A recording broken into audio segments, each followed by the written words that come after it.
Hello, I'm Tracy Nicholas, and welcome to Folkloring. I am a passionate folklore practitioner, and to me, folkloring is more than just a podcast.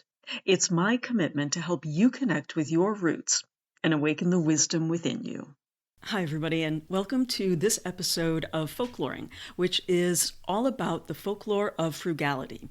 But before we start, I did want to let you know that the podcast has just passed its 1-year mark. So that's very exciting for me because I know a lot of podcasts don't make it that far. And I'm really glad that I was able to keep up with it and, just keep going even after Tanya had to leave. But I wanted to thank a couple of people because I did make it this far and, everybody needs some help sometimes. The first person I want to thank is Al Seeger.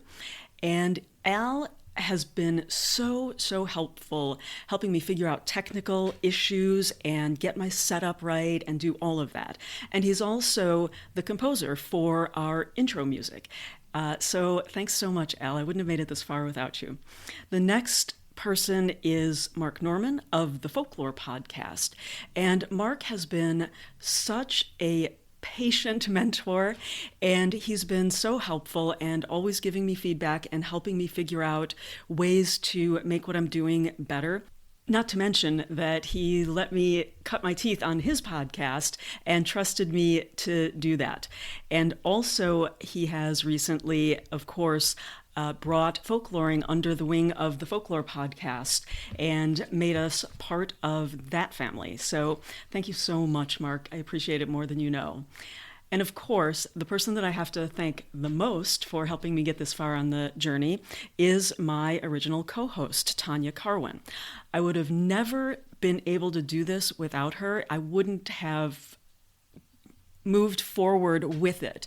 And so the reason that I'm here now is because she and I started this journey together, even though because of life circumstances, she wasn't able to keep up with it.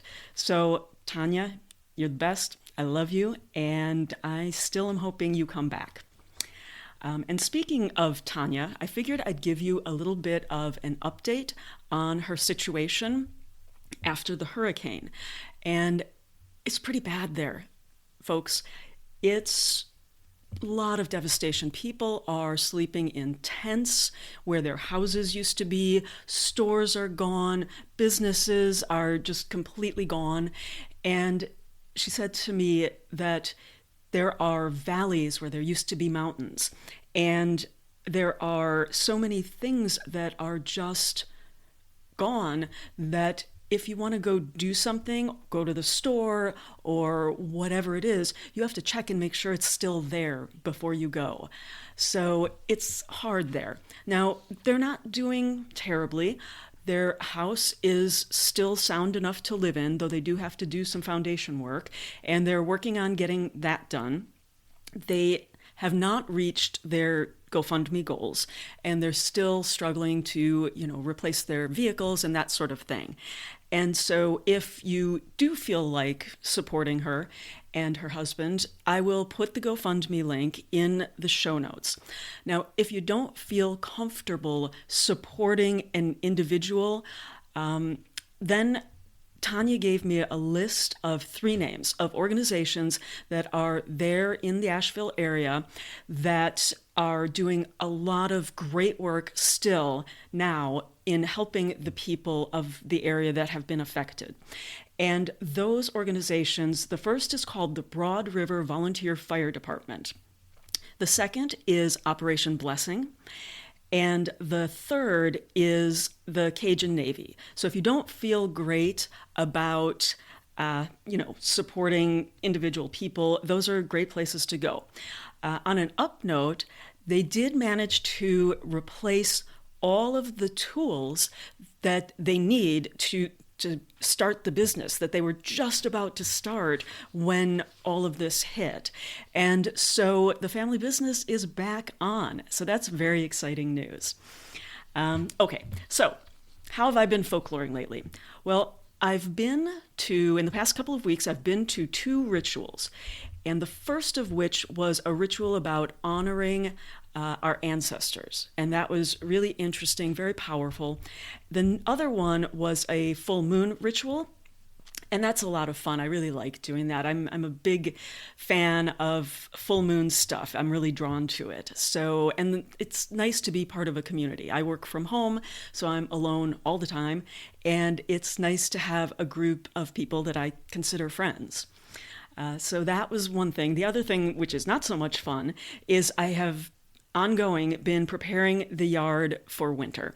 And, it's just getting out there, doing the yard work, cleaning stuff up, putting my stuff, away in the garage and all of that kind of thing, which I kind of like because, it's that sense of tucking everything in for the winter. So, getting ready to retreat inside and rest and rejuvenate. So I really like to think about that when I'm doing it so I don't have to think about the fact that I'm raking leaves. So that's how I've been folkloring lately. So, frugality. Now, when a lot of people think about being frugal, they think about, make do. You have to make do with what you have. You have to tighten your belt. And they think of it as something that is to be suffered through, really. And it's easy to do that because, we live in a very consumerist society, and not agreeing to keep buying and buying and buying can feel like a loss. Now, the dictionary definition is economical in the use or appropriation of resources, not wasteful or lavish, wise in the expenditure or application of force, materials, time, etc., characterized by frugality, sparing, economical, saving. So that's how the dictionary defines it. Now, in folk craft and folk magic, there's been a long tradition of using what you have. And Tanya and I went into great deal about this topic in our second and third episodes, Hidden in Plain Sight and Creating Sacred Objects at Home, respectively. And it would be like people would use a cauldron in their magic work because that's what they had. That's what they were cooking in. And so it's things like that. But check out those episodes if you're interested in using what you have. Now, there is a British academic, and his name is Paul Ekins. He works in the field of sustainable economics, and he's currently the professor of resources and environment policy at University College in London. Now, in his paper, A Subversive Idea, the values of frugality fly in the face of the prevailing economic order, he has this, and this is a quote. He's talking about downshifting. He says, "In a society devoted to consumption, it is hard not to identify frugality with notions of sacrifice, doing without, or giving things up. Such identifications, however, are misplaced. Certainly, frugality implies modest consumption and simplicity in personal lifestyle, but these are not motivated by abstract asceticism or self-denial, but from a perception that frugality in consumption permits a greater emphasis to be placed on other aspects of human experience, which are actually more personally rewarding and fulfilling than consumption. Far from entailing self-denial, frugality in this reading is a means of liberation. An all-observing concern with consumption is replaced by the pursuit of other values that yield more happiness." And then he goes on to talk about how at a young age we are taught that we can soothe any unhappiness or displeasure with rewards, which are most often materialistic possessions. And as we get older, we keep that theory and we seek happiness by buying things. People call it shopping therapy and things like that. And then he talks about this is how people start to overspend and get in debt and go broke. And he says that the trick is how to live frugally and happily is to find an alternative source of pleasure or alternative sources of pleasure, and ones that don't cost money. And I'm going to talk about that a little bit more at the end in the folkloring section. And he also says, when you shift your rewards from materialistic purchases to free alternatives, you're sort of adopting a mindset of frugality. And so he advises that we should find ways to reward ourselves without spending money. Now, this is not to say you can never spend money. It just means that you should try spending money on the right things and the things that will truly fulfill you, not just instantly gratify you. So, if that's what frugality is, let's talk about some sayings. And I will say that there's a lot of folklore out there, a ton of folklore out there about being wealthy and, gaining wealth. There's a lot of gods out there around being wealthy, of course, because that's how people survive. It was a little bit harder to find stuff about being frugal, and some of the stuff around being frugal is really cautionary tales about not being stingy. And so it's, the opposite look at it. But I'm going to get into that a little bit and some deep dives into some interesting folklore about being frugal. Now, a couple of sayings. You've probably heard the saying, waste not, want not. Obviously, if you're keeping stuff and using the stuff that you have, then you're not going to find yourself wanting. Money doesn't grow on trees. So again, the implication there is don't just be throwing your money around. And there's also a Filipino saying that says, if there's something to put in, there is something to take out. Reminding you, again, it's like save for a rainy day, right? And I thought that was a great quote. A couple of Bible verses about frugality. The first is in John 6:12. When they were filled, he said to his disciples, gather up the leftover fragments so that nothing will be lost. And then in Proverbs 21:17, he who loves pleasure will become a poor man. He who loves wine and oil will not become rich. So don't be out there partying your money away. Now, I mentioned earlier cautionary tales, and I'm going to tell a few of those, and I'll skim over some, get into a little more detail on others. The first is called the Dun Cow. Now, this is a British cautionary tale. It's a gigantic cow that could give unlimited quantities of milk. But if someone would try to take more milk than they were entitled to, the beast would fly into a rage and attack them. Some other stuff. We have heard many stories about dragons hoarding, and they're never the good guy in those stories. Hansel and Gretel is something that should be familiar to most people, and they got into trouble because they were drawn in and greedy with the sweets on the house, or that the house was made of.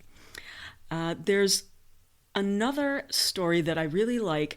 It's about a spider god from Africa, and this god's name is Anansi.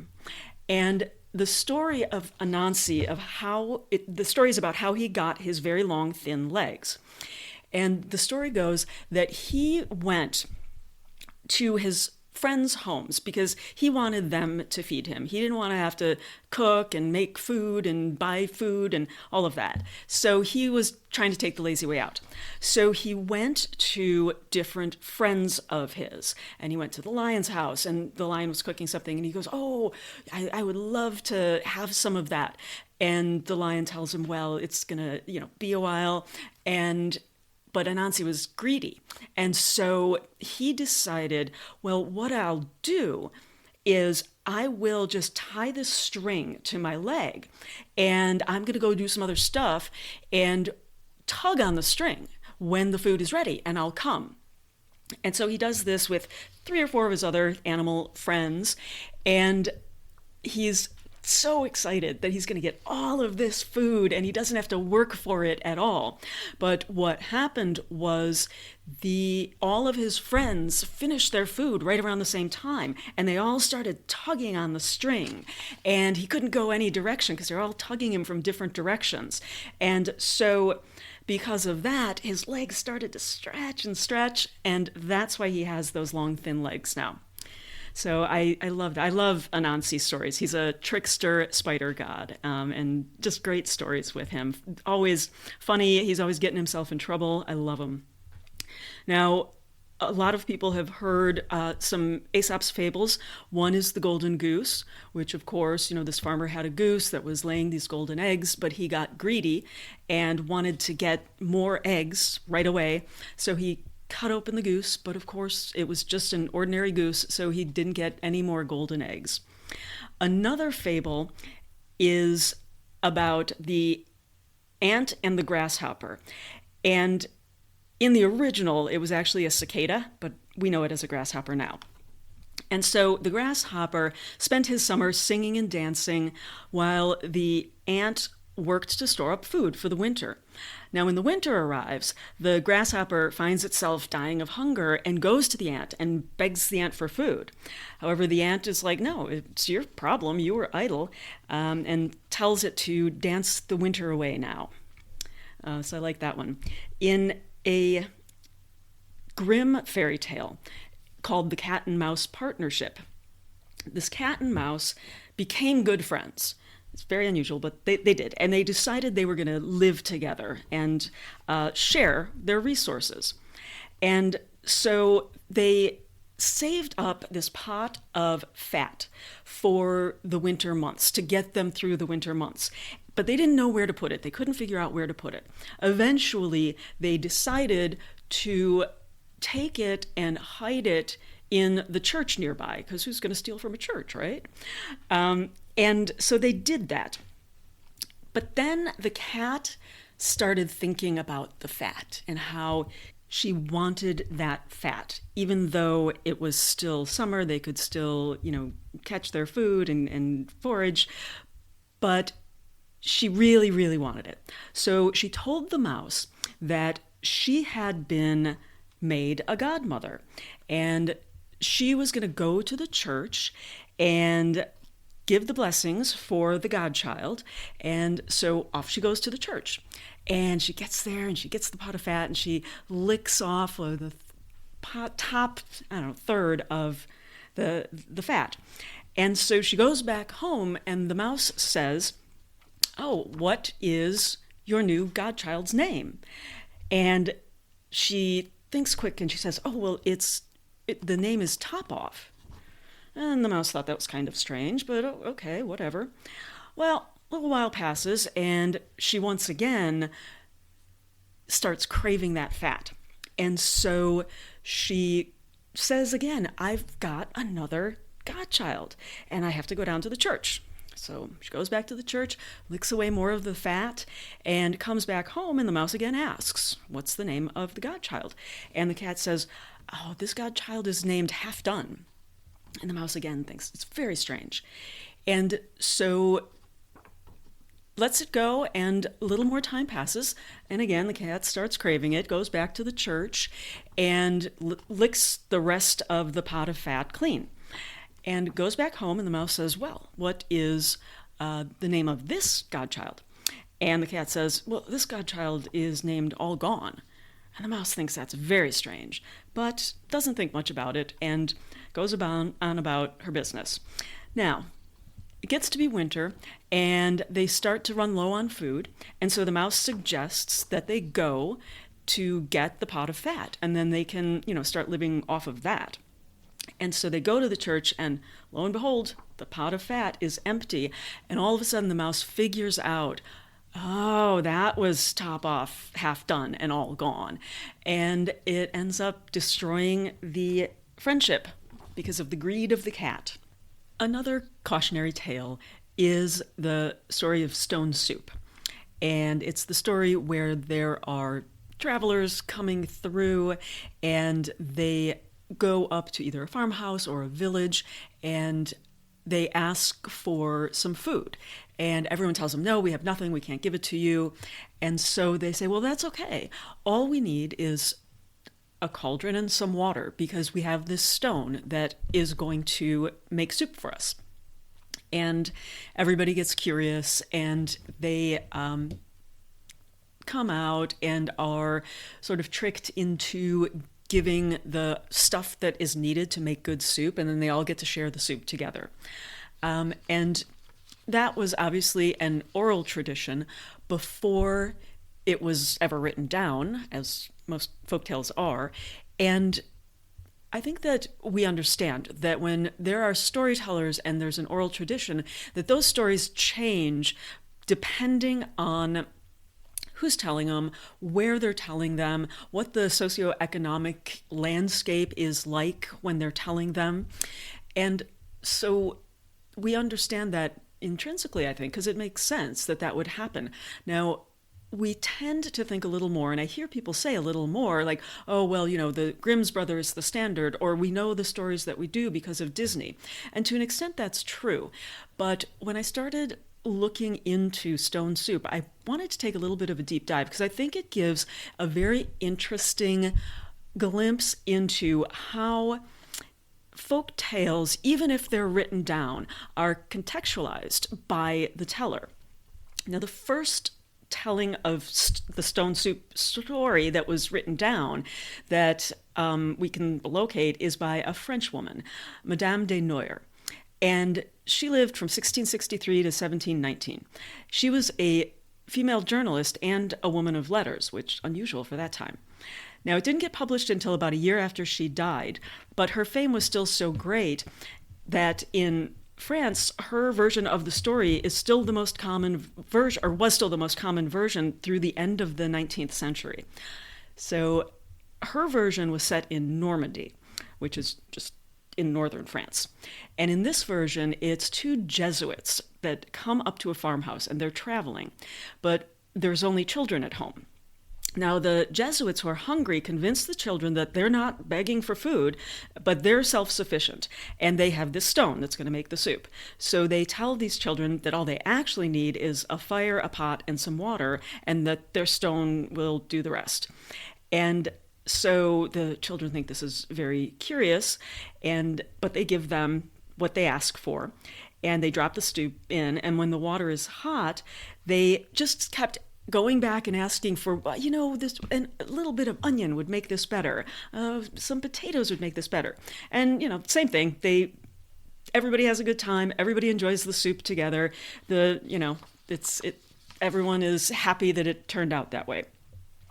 Now, in the second version, which was written by a man named Philippe Barbe, and he lived from 1723 to 1792, and he cites Madame de Noyer as the source, but what he does is he changes it up, and he changes the scale of the story from like a long prose to instead be written in verse. And that one features a tramp who's incredibly dynamic and personable, and but his epiphany is the story isn't really about soup, it's about character. And the moral that he wrote for the story, like 250 years or so ago, was, on thousands of occasions, to get oneself out of a problem, a little spirit is necessary. If we look at the first English telling of the story, that one takes place in Switzerland, near Zurich, and it was written by Joseph Moser. And he was a British writer of Swiss descent, and he lived from 1748 to 1819. And as Moser wrote the story, that plotline is very close to that of Madame de Noyer. But in, storytelling tradition, he, again, repositioned and personalized the story. And so what his personalization was to change the ending. So the tie becomes very close between the host and the traveler. And so it's a woman who is the host, and it's a traveler who, goes through the whole process of adding stuff a little at a time, and she finds the soup to be delicious. She thinks it's amazing, and so he decides that what he's going to do is to, compensate her for her kindness to him. He gives her the stone, and so she's so excited about this, right? And she is so proud of this having happened. She talks to her neighbors about it, tells her neighbors this is what happened. And they then they want the recipe. And so they decided to find out if other stones would be able to do this. And so it sort of became fashionable to go find these stones and use them for soup. And then in that area, ever after, stone soup was like one of the first courses to be served at a meal. Now, after that, the story jumped the Atlantic, and it was published in the United States, where it was the second publication in English, and it appeared in 1808, and it was pretty close to the English version that came before. But where it really took off in America is in the Marcia Brown retelling in 1947. And she was an American children's book author. And so her story had the telling with soldiers rather than travelers or tramps or anything like that. And that's a really interesting change in the story, because being published in 1947, of course, World War II had ended in the middle of 1945. And so the people would have seen soldiers traveling back home and coming through their town, and possibly even needing some assistance along the way with food to let them keep going. So I think that I just wanted to get into that a little bit, to look at the folklore aspect of how the stories change over time. And I'm sure that there are these same exact examples for every story. I just thought that this was a great one to take a little dive into that idea. Now, as I was doing my research, I found tons of stories about the gods being displeased, or God being displeased, when people disrespected food. They wasted food. And I was researching in the mythology and folklore database, and I found a couple of motifs that I thought were really interesting. And the first was that a woman or a child disrespects food by staining it with feces. Like the woman wipes her child's bottom with a piece of bread or things like that. And when that happened, people, and this was rarely was it only the culprit. It was like all of the people are punished. And I found 53 examples of that same type of motif from like throughout Europe and Northern Africa. Another motif I found was that snow used to be edible, and it was often in these stories, it was flour that fell, and then people could just gather up the flour and use that.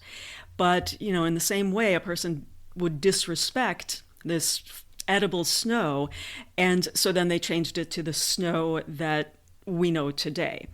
And I found 22 different examples of that motif across Europe and, interestingly, in Western U.S. So I thought that was really interesting, and lots of great stories. So the next thing that I want to talk about, and this is getting away from cautionary tales now, and it really focuses back on frugality and being frugal and living that kind of lifestyle. And this is the U.S. legend of Johnny Appleseed. And the Midwest, so the story goes that Johnny Appleseed would roam the Midwest planting all of these orchards of like apple orchards. And he was just doing this because he was altruistic, and he, was wandering around just making sure that people would have apples to eat. And the Midwest, where this story primarily occurs, is the right planting zone for apples. Apples do well here. And so there was this story of this cheerful, generous man who had an affinity for the wilderness. And he was devoted to his Bible, and he had a great knowledge of medicinal herbs, and he was in harmony with the Native Americans. And he also had this very eccentric appearance, and he had long flowing hair under an like inverted pan, a tin pan. And he would have bare feet and ragged trousers and wore an old coffee sack over his shoulders with holes cut out for arms. And so he was known to be very frugal because he had these threadbare clothes so he could do this amazing altruistic work. The interesting part about this legend is that Johnny Appleseed was based on a real person, and his name was John Chapman. And he was born in September of 1774, and he died in 1845, so a good long life. But the part of the story that everything veers away from the story of Johnny Appleseed after that. So he did go around planting orchards. He absolutely did do that. But they weren't apple orchards for people to get apples to eat. They were a different kind of apple. They were called Rambo apples.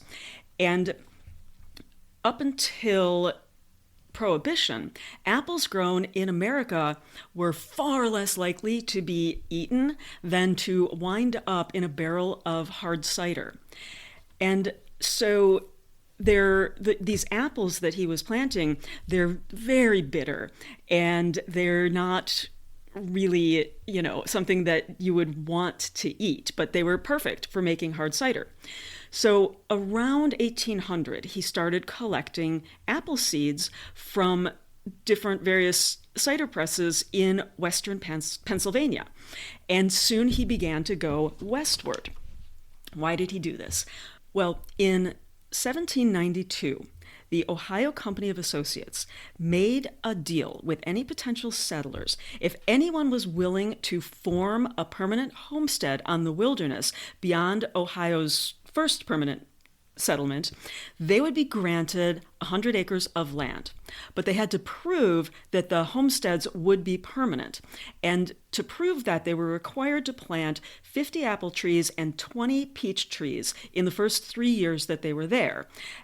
Now, Chapman was a pretty savvy businessman, and he pretty quickly realized that if he would do the work of planting these orchards, he would get given this land, and then he could turn them around for profit to incoming frontiersmen. And so he would advance of settlers, he would travel around, advanced of settlers, and he would cultivate these orchards that he would sell to them when they arrived. And then he would head to other, more undeveloped land and do it again. And so he really did, tote around a bag of apple seeds and created these orchards. Interestingly, when he died in 1845, his orchards and apple varieties did not survive very much longer, because as soon as Prohibition started, the apple trees that produced sour or bitter apples that were used for cider were often chopped down by FBI agents. And that sort of effectively eradicated people being able to make cider for themselves. Interestingly, they talk about how he always looked really tattered and poor, and he was so eccentric. And part of that was because if the people that were trying to buy the land from him couldn't afford it, they would sometimes barter.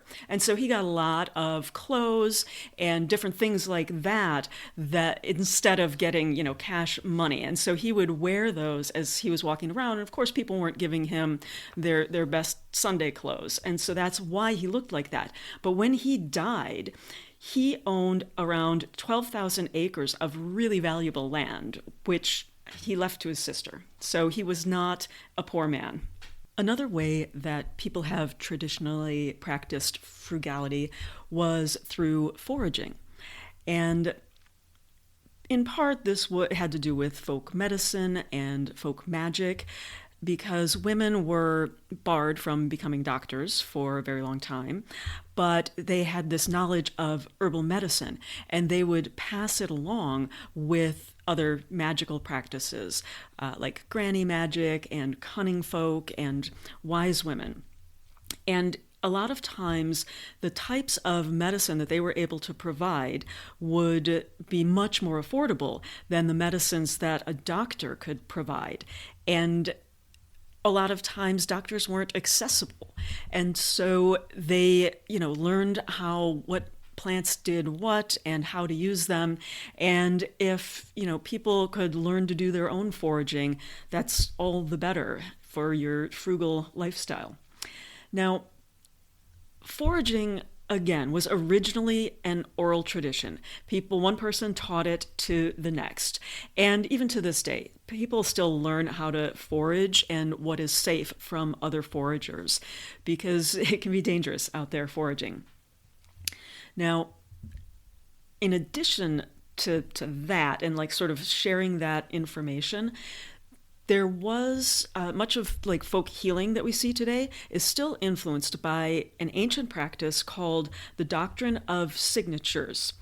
And this is using plants for their beneficial capacities through direct observation. And so what a plant looks like is what it will heal.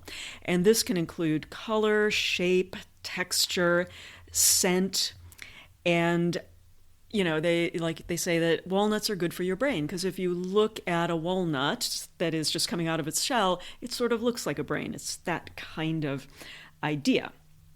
And so the foragers would have to learn those things and, what plants were said to be good for, what conditions, or to, how to help the human body. Now, there are a lot of problems that foragers face when they're out foraging, particularly historically. There were a lot of problems. There was, being able to actually forage as much as they needed. They had to avoid predators.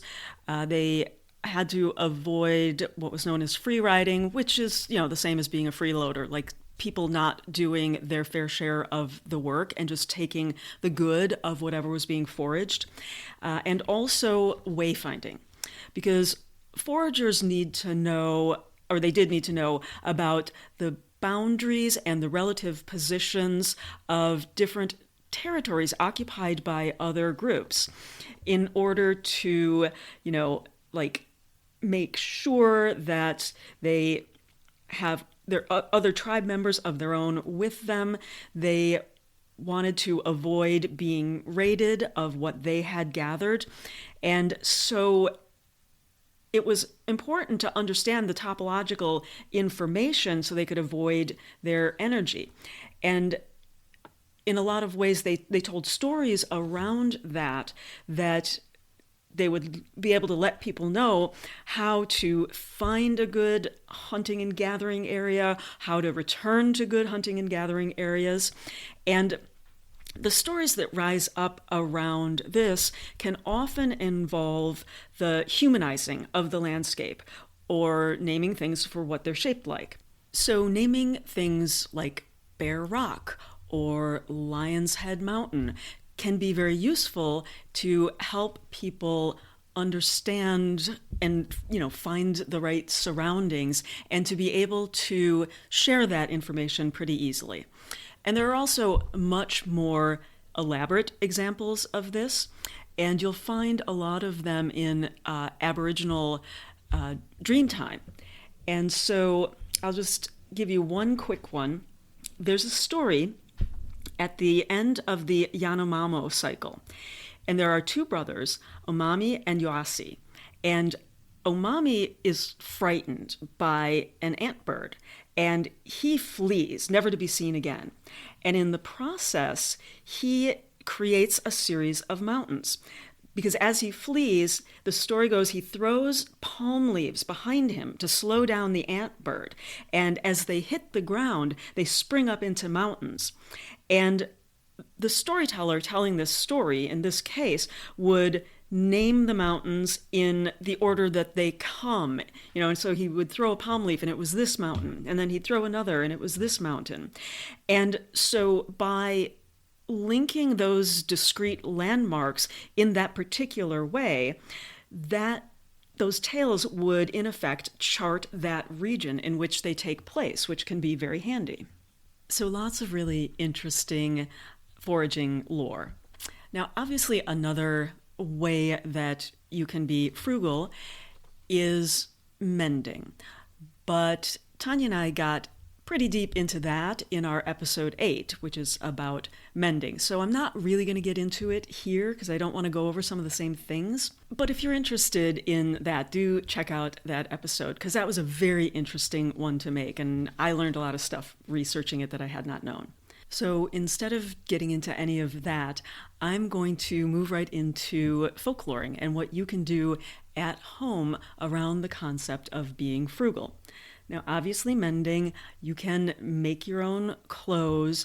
You can, pick up sewing to make pillows or, whatever it is, your textiles. You can start up with knitting. And from what I hear, I am not a knitter, but if you are a beginner at it, loom knitting is actually easier to pick up. So that might be a place to start. I really like to make jewelry. It's a very relaxing and calming thing for me, so I haven't bought jewelry in a long time because I enjoy that. And I also make all of my own lotions, my deodorant, my toothpaste. I make all my household cleaners, and I find that not only to be a much cheaper way to do that, but you also get a lot of chemicals out of your life, so that's great. Now, you can go in the town I live in, we have a place called the Rebuilding Exchange, and they go get building materials from demolition. They reuse it, which reduces construction waste, and it's a cheaper solution for people. They have furniture resale and wood and other materials that they resell. And so that's a great way to save money while also helping the environment and not dumping that stuff into landfills. You can also use the services that your city provides. You can go to the parks, you can go to the city centers, you can go to concerts and things like that. You can go to the library. Please, people, go to your library before you go out buying books and movies and stuff like that. Libraries are getting defunded because people aren't using them. So get out there and go to your library, and you can do it online too. I check out movies online and watch them sometimes, and it's very convenient because I'll just reserve the books I want, and then they're there in an area, and I don't have to go seek them out and everything. I just go right up to the front, I get my books, I check out, I'm in and out in 5 minutes. So libraries are fantastic. Now, one of the things that you can do to be frugal is pay attention to what you already have before you buy more, right? Just look through your closet before you go shopping. Look through your cabinets before you order consumables online, that kind of thing. You can do things like switch from, paper towels to reusable rags. You can swap out, the resealable baggies for longer lasting silicone ones, right? You can return things you don't need, sell things you don't need. You can buy used. I tell you, I love the thrift store so much, or the charity shops. They are you find the coolest stuff that you would never find otherwise. And, sometimes they do get to be expensive in some cases, but for the most part, you can still find those thrift stores out there that are selling stuff for dirt cheap. And, I'm sorry for people who are like, oh, that's gross. No, you just wash it. It's fine. Don't buy underwear, but other than that, that stuff is great. And you're, again, not putting it in the landfill. You're not putting it back into the system to harm our environment. You could try preserving food, and there's a lot of different ways you can do that. Obviously, a lot of people they do canning. You can dry. So many people have an air dryer now. If I'm going to dry stuff, I do it in the oven because I don't want one more appliance. But I love making beef jerky and things like that. You can try salting. I have a great recipe for a salted duck breast that is very much like an incredibly flavorful and rich jerky that you take the duck breast and you pack it in salt for a couple of days, and it starts to, wick out the moisture, and then you tie it up in cheesecloth so the air can flow, and you hang it up inside the fridge. And I just use one of those little stands that you hang bananas on, and it's the perfect size. It fits in my fridge, and then you just leave it in there for a few days, and it dries it out, and it's amazing. You can get yourself a farmer's almanac, and those are really interesting. They've been around for a long time. They've got a lot of tips about growing things. They've got some folklore in there. They tell you about the different growing zones and when things are going to happen. They predict the weather. So those are a lot of fun and very interesting. And there's great super random articles in there. So you could check that out and see if you wanted to get that. Okay, so that is all of the folkloring I have for now. If you think of something else and you want to share it with me, feel free to send an email. We've also just become active again on Blue Sky. So you can find me there on Folkloring Podcast, and I would love to get some interaction, and if you can follow there, that would be great, because it's just turning into such a nice place to be, and there's so many folklorists there that I think that if you're not active, you might enjoy it if you check it out. And if you do go, and if you have an account or if you create an account, please, please, please follow me, because that helps more than anything of getting other people to become aware that we exist. So thanks for listening, everyone. As always, thanks for listening to Folkloring. If you liked what you heard, please consider leaving a rating and review. And don't forget to subscribe on your favorite podcast app so you never miss an episode. If you have any questions or comments, or would like to suggest a topic for a future episode, please email us at folkloringpod@gmail.com or message us on Facebook or Instagram. Other places you can find me are at the Folklore Podcast as the theater, film, and storytellers correspondent, or creating folklore-inspired games at madmenandheroes.com. Stay curious, stay connected, and keep the traditions alive. And I hope that wherever you are, folklore is making your life more magical.